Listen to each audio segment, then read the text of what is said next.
Hello, Nithish. How are you? Hi Poonam, I'm fine. How are you? I'm fine too. So, congratulations on your five Thank you. hours with the scholarships. Can you Thank tell you. the viewers which schools you have been admitted to and which schools have offered you scholarships?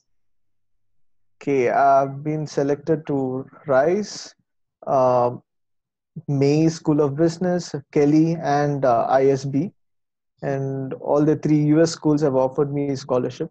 And RISE especially has offered me 75% scholarship. Great. That is huge accomplishment. Yes, Delhi has also yes, offered it is. scholarship. Yes, Kelley has also offered me scholarship. They offered me 30,000 scholarship, and they have given me an opportunity to work within campus where I can earn $34,000 over a period of 2 years. I have to work like 12 hours a week. It's graduate assistantship. They have given me that opportunity. Wonderful. And And yes, Mays, it's pretty good. Maze has given me a $15,000 scholarship, plus they have offered me in-state tuition fees. That also comes out to be around a $15,000 difference. So you can say a $30,000 scholarship. wonderful. That's great. So, how does it feel? It feels really great, to get all these offers. And this is my second year of application. Like I got rejected by RISE and ISB last year, but I got them this year. Hmm. And RISE gave me 75% scholarship this year. It does not mean that you get rejected the first year. You should not apply to the same school again. You still have a chance. Like you just have to strengthen your application and you have to improve on your interviews. I'm pretty sure you'll get into these schools. Very, And and it feels extra special to get into the schools, especially after getting rejected by them last year.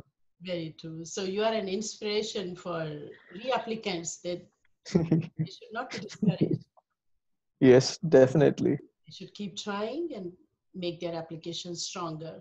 Stronger, yes. So Nitish, can you tell us a little about yourself? Where are you from?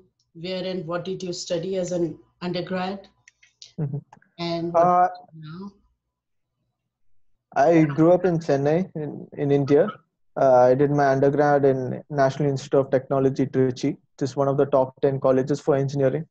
I majored in chemical engineering. After graduation, I started my career in Petrofac, an oil and gas service provider. So what we do is we are majorly into the engineering, procurement, and construction business. We build oil and gas processing plants and refineries for our clients. So I work in the engineering division as a process engineer. now? So I'm into the pure engineering stream. I design the manufacturing processes in these facilities. So the last project I worked on was a $2.3 billion refinery project in Oman. You know, you have written about So that in your essays. yeah, yes. So when did you start thinking about MBA? Why now? I always had MBA in my mind. I always wanted to get into the business side of the industry, and my father has always been encouraging me to do an MBA. But I started to prepare for my MBA only after my international experience in Oman. I was working at the construction site. I learned that I was very good at leading people and interacting with the people and managing the client. Mm-hmm. And in India, being in the pure engineering stream, I did not have that opportunity. But in Oman, I was given a totally different role by my project manager. He had a lot of faith in me. So my experiences at the site made me realize my strengths and made it clear that MBA is the right path for me. Immediately after coming back from this side, I gave my GMAT, and then I started with my application process. Can you tell about So GMAT score too? yeah, I actually gave my GMATs twice. The first time I scored a 700, and the next time I scored a 740. So like when I gave my practice test, I was getting around 720. Mm-hmm. So I went online and then I asked a couple of people for help, like what should I do? They Mm-hmm. said like you were consistently scoring 720 in your practice test. So there's no harm in you giving another attempt. So I Mm-hmm. thought I'll put a little more time and try to improve on my, on my weaknesses. and I was not scoring very well in my verbal. So I concentrated on verbal, and I ended up getting 51 in quant Mm-hmm. and 38 in verbal, and I got a 740.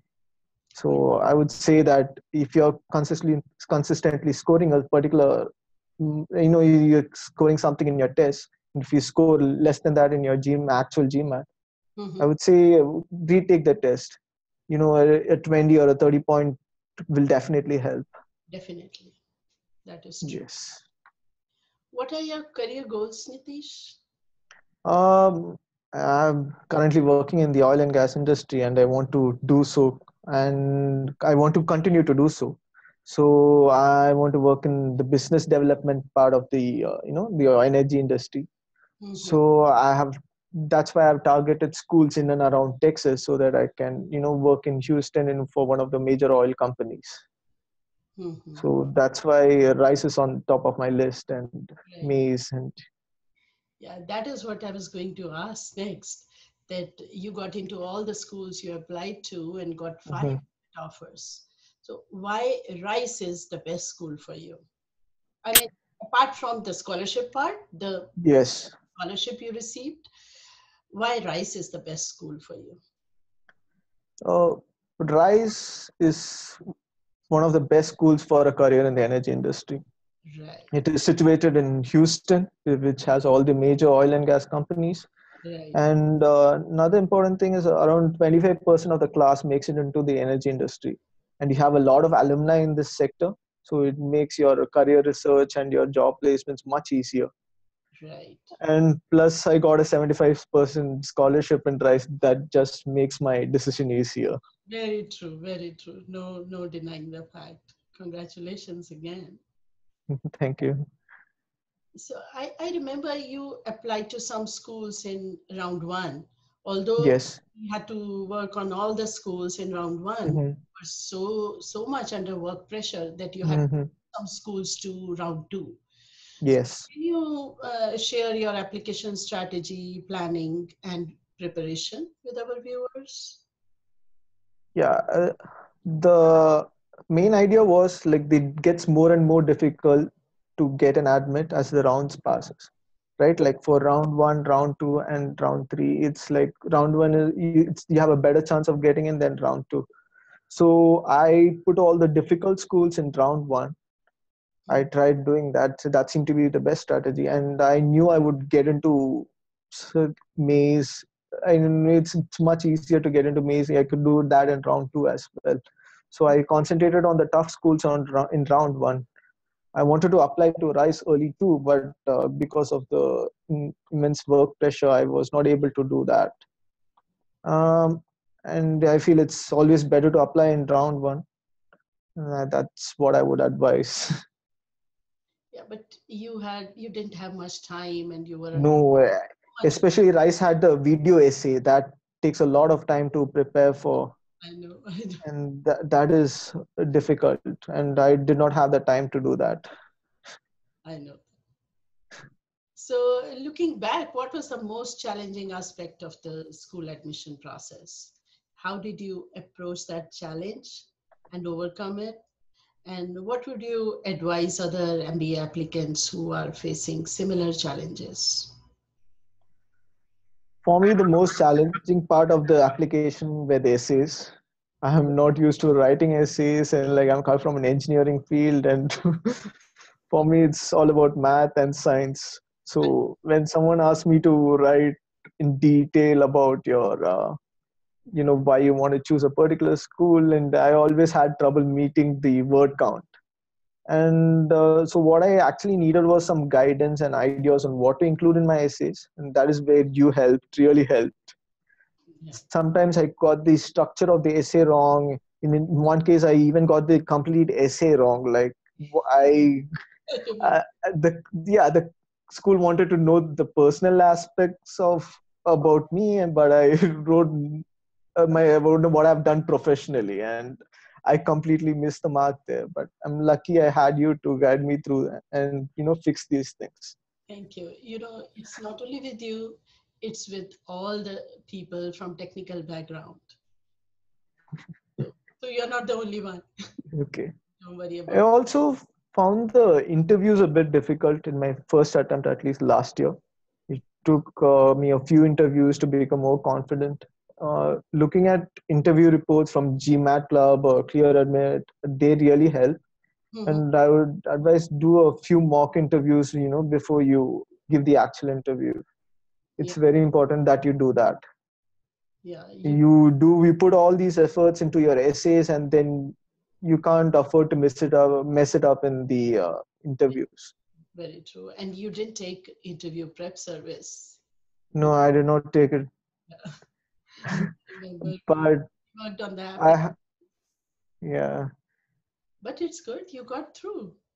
Yeah, I had someone else to help me, but like but I'll always advise take the interview prep, because there are a lot of school specific questions, and it's better to always take a professional interview prep service before you do that, Yeah, because before you go for interview.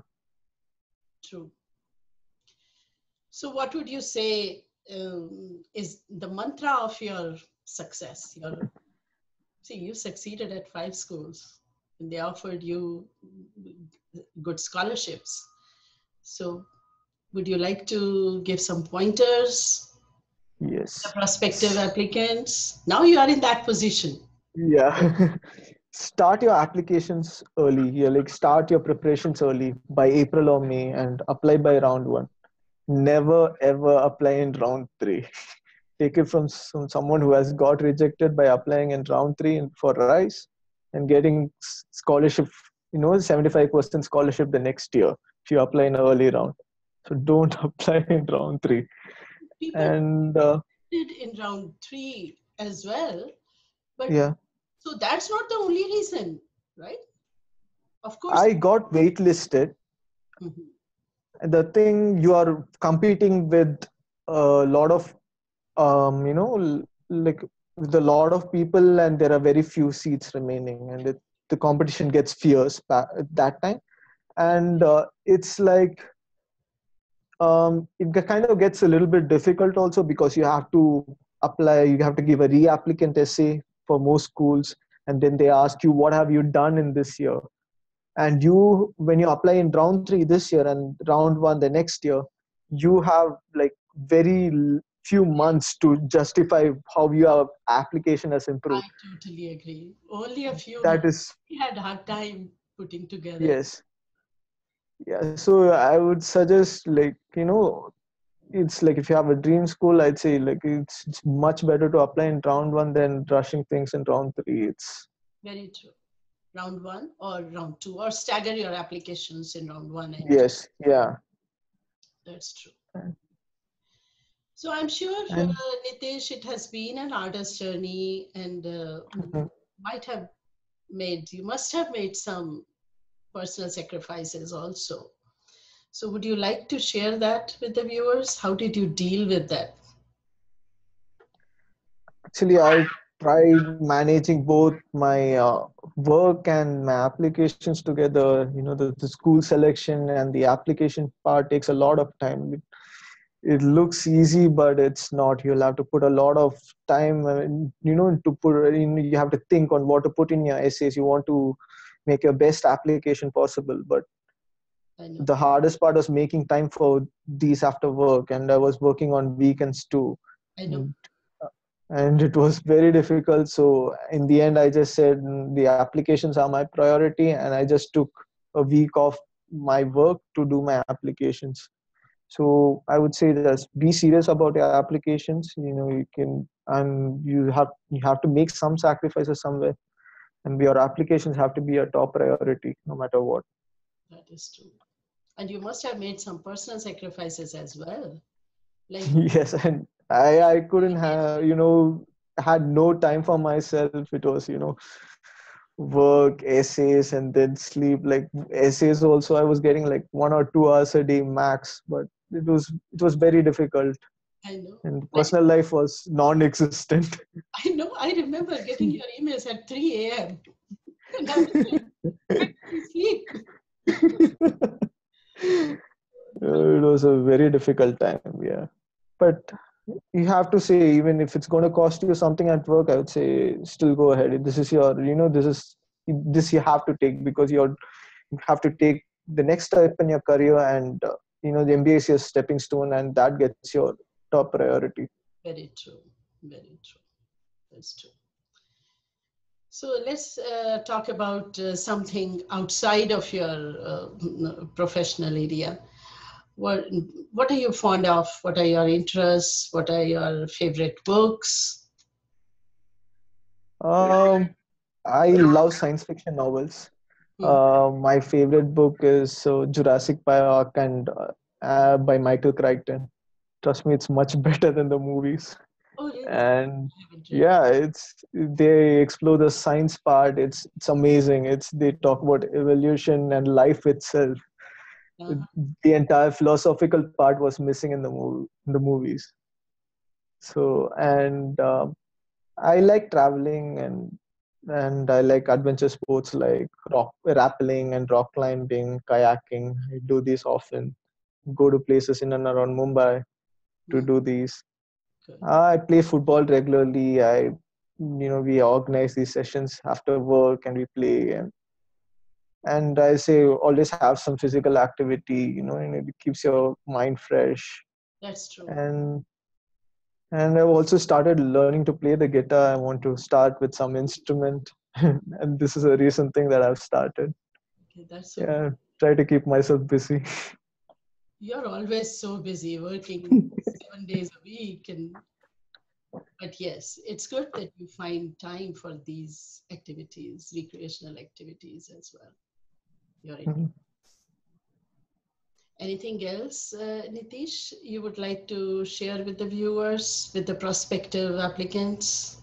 I'd just like to say good luck with your applications. Put your full effort into it, and make this your top priority. And I'm sure you'll get into the schools you want. Great. All right, then thank you, Nithish. Thank you for sharing your Thank story you, Poonam. with us. It was Yeah, really, you've been a great help. Couldn't have done this without you. And thank you. thank you for everything. It was my pleasure being part of your MBA journey, and I wish you good luck with Yeah. your rice experience. Welcome to the US. Thank you, Poonam. Good luck, Nitish. Bye. Bye. Thank you.